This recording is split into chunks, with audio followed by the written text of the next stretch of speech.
मणिपुर के मुद्दे पर चुप रहे, हरियाणा जलता रहा, वहां पर भी खामोशी देखने को मिली। और अब 7 महीने दूर जो लोकसभा का चुनाव रह गया है, भारतीय जनता पार्टी के लिए एक बुरी खबर सामने आई है। पहले से ही कर्नाटक और हिमाचल प्रदेश में सत्ता खोने के बाद कमल छाप सदमे में चले गए थे, वहीं मणिपुर और हरियाणा में हुए जिस तरह के उपद्रव में खामोश रहे साहिब, खामोश रही सरकार, उसके बाद अब इनके बुरे दिन शुरू हो चुके हैं। जनता समझ चुकी है कि अब इनके बस की बात नहीं है।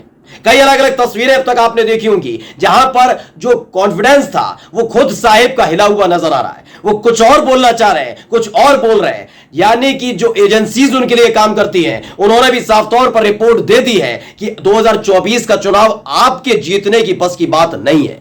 और यही एक वजह है जिसके चलते जो गोदी मीडिया दिन रात भजन गाया करती थी, मोदी मोदी मोदी मोदी चिल्लाया करती थी, उनकी बातों को फरमान बताया करती थी, अब वही मीडिया खोलकर कहने लगी है कि आपसे कुछ हो नहीं पाएगा। नमस्कार, मैं हूं प्रांजल गौतम और आप देख रहे हैं द कंटा।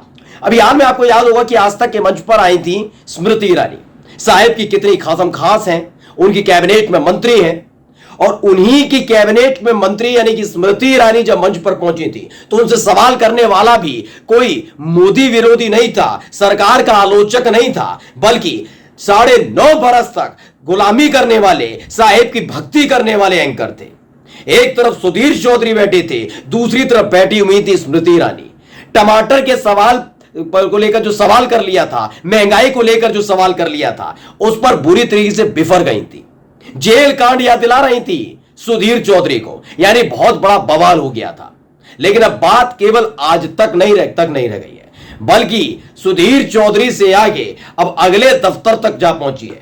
यानी दूसरे गोदी मीडिया ने भी खुलकर ऐलान कर दिया है कि वो अब सच्चाई दिखाएंगे, अब पीछे मुड़कर देखने वालों में से नहीं है। वो इसलिए क्योंकि 7 महीने बाद जब पूरी की पूरी सरकार बदलती हुई नजर आएगी, यानी कि जब इंटरचेंज होगा तो अपने आप को एडजस्ट कैसे करेंगे, इसलिए सभी गोदी पत्रकारों ने साहिब से तौबा तौबा कर ली है। दरअसल एबीपी न्यूज ने एक सर्वे निकाला, उन्होंने चुनावों को लेकर एक सर्वे किया। जो सर्वे चुनावों को लेकर किया गया, उसके नतीजे भारतीय जनता पार्टी के लिए एक बुरी खबर से कम नहीं है। दरअसल निगार परवीन है, ट्विटर यूजर है, उन्होंने एक ट्वीट किया था और उस ट्वीट को हम आपको दिखाने जा रहा हूं। उन्होंने कहा कि एबीपी न्यूज का ट्विटर पर सर्वे, सवाल क्या सचमुच में राहुल गांधी 2024 में मोदी को हरा देंगे? 4 घंटे में 24,000 लोग वोट कर चुके हैं, जिसमें 75% लोगों ने हां बोला है। उनका कहना है कि हां, सचमुच राहुल गांधी 2024 में मोदी को हरा देंगे। लेकिन देश की 75% जनता मानती है पीएम मोदी को हराया जा सकता है, लेकिन 25% गोदी गिद्ध फिर भी नहीं मानेंगे।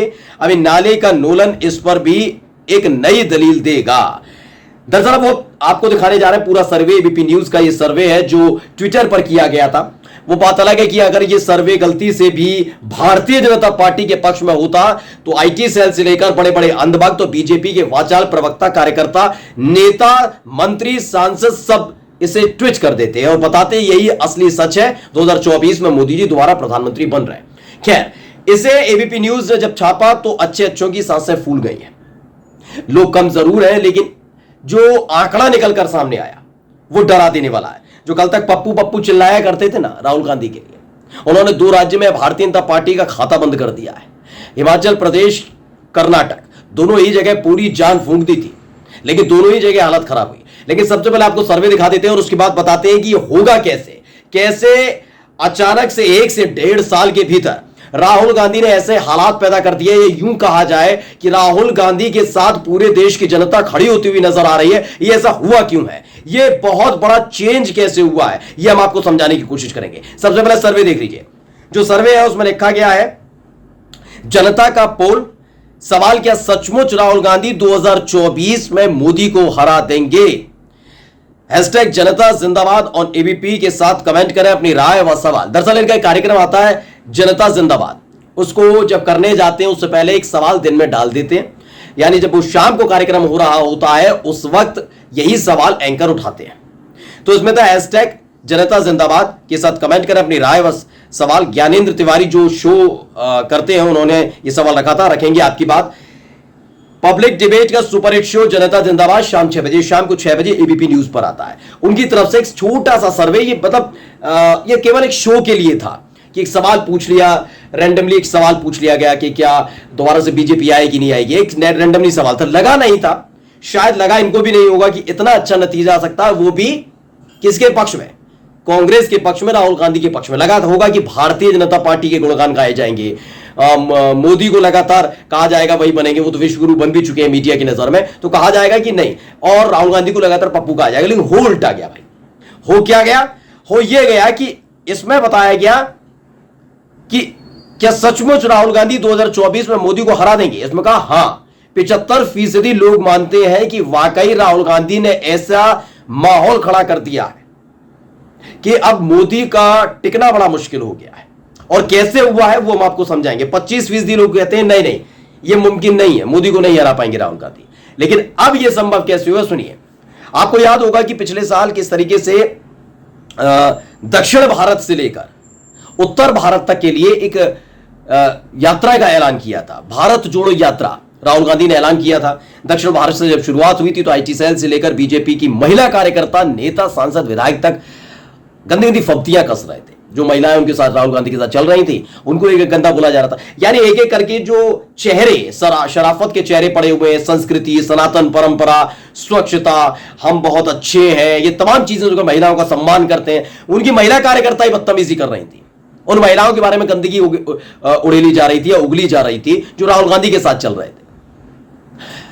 इसके बाद क्या हुआ कि हिमाचल प्रदेश में चुनाव हुए। हिमाचल प्रदेश में चुनाव हुए, जेपी नड्डा को उससे पहले ही भारतीय जनता पार्टी ने इसी उम्मीद के साथ राष्ट्रीय अध्यक्ष बनाया था कि हिमाचल प्रदेश में लाज रख लेंगे, लेकिन हुआ नहीं, वहां चुनाव हार गए। कर्नाटक में पूरी की पूरी कैबिनेट को झोंक दिया गया। अलग अलग राज्यों में जो भारतीय जनता पार्टी की सरकार है वहां के मुख्यमंत्रियों को बुला के कहा गया भाई हिंदू मुसलमान करो, कुछ भी करो, चुनाव जीतना है, लाज रखनी है, क्योंकि इसके बाद 5 राज्यों में विधानसभा चुनाव होगा और उसके बाद सीधे लोकसभा चुनाव होगा। इसलिए कर्नाटक के जरिए माहौल बनाओ जिसे 5 राज्यों में माहौल बन जाए। लेकिन कर्नाटक हाथ से फिसल गया। अब 5 राज्यों में विधानसभा चुनाव होने जा रहा है। लोकसभा चुनाव की तो गारंटी कोई नहीं ले सकता, क्योंकि अभी 7 महीने माहौल कब ये बदल देते हैं, हिंदू मुस्लिम करने में वक्त नहीं लगता ना इन लोगों को। लेकिन 5 राज्यों में जो विधानसभा चुनाव होने जा रहे हैं, माना जा रहा है इस सर्वे का सबसे ज्यादा असर पड़ता हुआ नजर आएगा। लोग बहुत ज्यादा गुस्से में। गुस्सा नंबर 1, जब मणिपुर में ये सब हो रहा था तो अमेरिका में घूम रहे थे, कर्नाटक चुनावों में व्यस्त थे, मध्य प्रदेश में आकर यूसीसी और मुस्लिम महिलाओं के बारे में बोल रहे थे। साहिब इसको लेकर नाराजगी है। उसके बाद हरियाणा में होता रहा, अभी तक हरियाणा के बारे में कोई सख्त कदम उठाने की बात नहीं की गई। वहां लगातार मुसलमानों को टारगेट किया जाता रहा और यह सब लगातार हो रहा है। इसमें पूरी तरह से फेल होती जा रही है भारतीय जनता पार्टी की सरकार, चाहे वो दिल्ली में बैठी हुई सरकार हो, चाहे वो हरियाणा में बैठी हुई सरकार हो या मणिपुर में बैठी हुई सरकार हो। इसी को लेकर लोगों में नाराजगी है। और जो सर्वे निकलकर सामने आए वो बताने के लिए काफी है कि अभी इसी वक्त अगर चुनाव भी हो गए तो जो भूतपूर्व प्रधानमंत्री के तौर पर अंधभक्तों के लिए जाने जाते हैं वो भूतपूर्व प्रधानमंत्री हो जाएंगे। नमस्कार।